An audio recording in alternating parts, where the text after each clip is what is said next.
So, 12,000 miles, that is roughly the distance from London to New Zealand, and I've done that in 1 year on the MT-03. Now this hasn't been some fair weather toy, this has been my daily. This bike has had to deal with the salt on the roads, freezing commutes, and it's even had a trip all the way up to Scotland, so it hasn't been babied at all. Now, most bikes spend their time hidden away in the garage, but this one hasn't. It literally lives outside in my drive. So today we're answering one question: what happens when you force a bike through 12 months of the UK weather?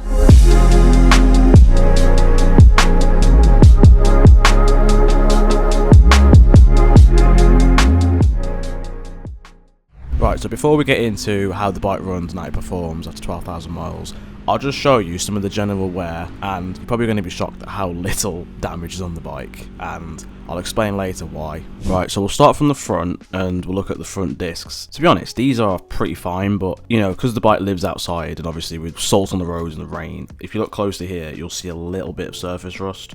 Now, you guys are going to think this looks terrible, but this is just standard. Now, obviously I ride this bike all the time, but yeah, you can just expect this on any bike, so it looks worse than it actually is. Moving on to the forks, as you can see, the seal's perfect, no leaks or anything.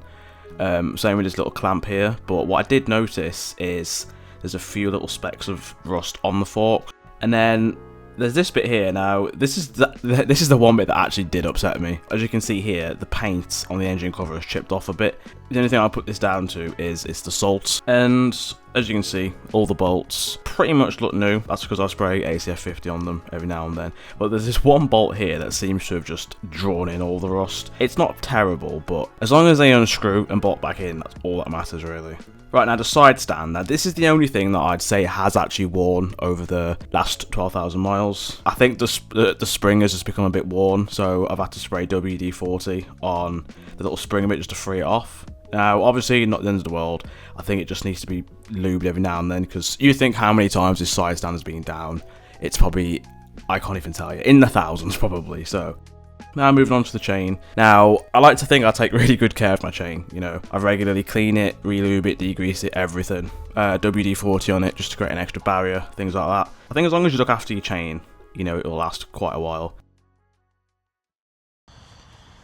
So, as you've seen, there's barely any wear, and this isn't just down to luck. This is because I obsessively look after this bike.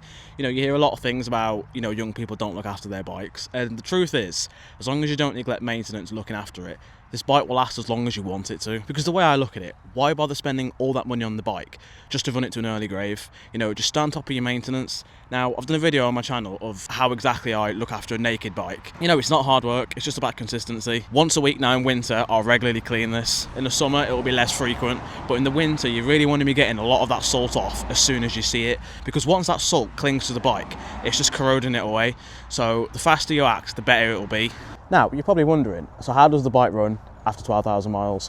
You're probably thinking, yeah, it's all good saying he regularly maintains it and he regularly cleans it, but how does this machine hold up 1 year later? So let's jump on and I'll show you exactly how it runs. It's been a while since we've done the POV on this bike, isn't it?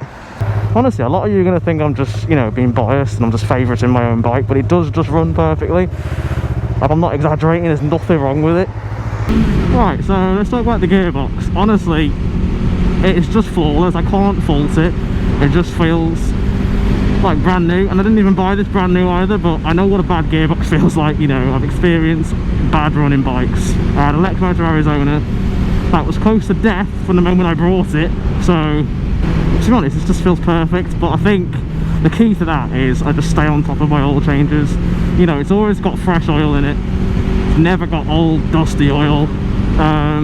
It's got long life spark plugs and they seem to be doing very well too, so it's never had any issues starting, even when, because obviously me living in the countryside, we get like the coldest of coldest temperatures. We had about -5 one morning, it just started fine, like turned over instantly.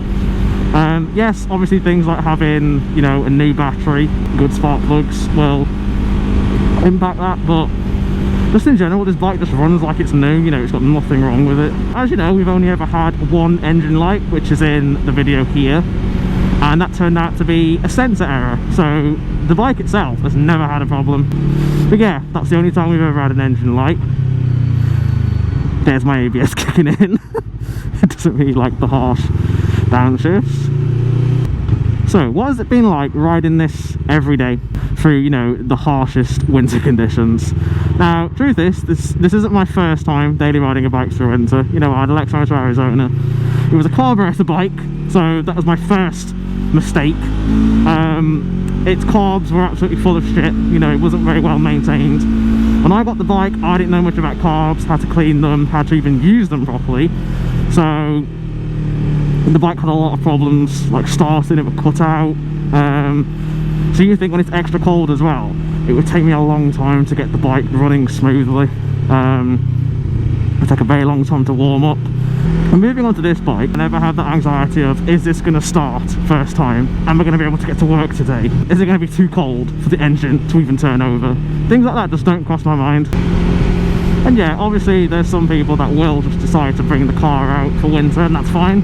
You know, I don't blame you. It's fucking cold on the bike, but some of us just don't have another option.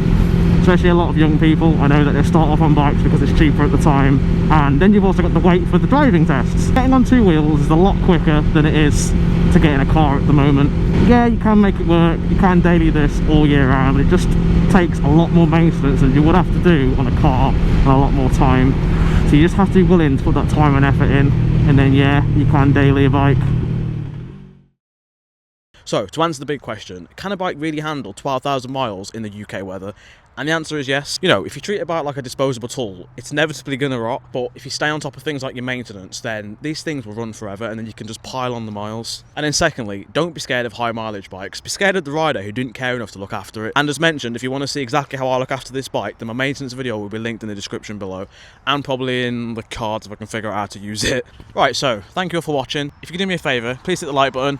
It lets me know that you enjoy content like this. And also, I'd like to say a big thank you for the support on the last two videos with the Honda NX. I didn't expect them to do that well. I just wanted to experience a different bike really, and just give my perspective as a short rider, because I know there's a lot of people in the same boat who are around my height and are struggling to either find the bike for them or find a bike they're comfortable on. So just hope I can help some people out. But yeah, if you are new here, welcome to the channel. Thank you for subscribing, and the support means a lot. It's very encouraging, and I just hope that I can continue to make content like this. Why have I chose the worst junction to come out of? Ah! The road's a bit slippy. Why is there so many three-way lights? There's about 10 in Stoke-on-Trent at the moment.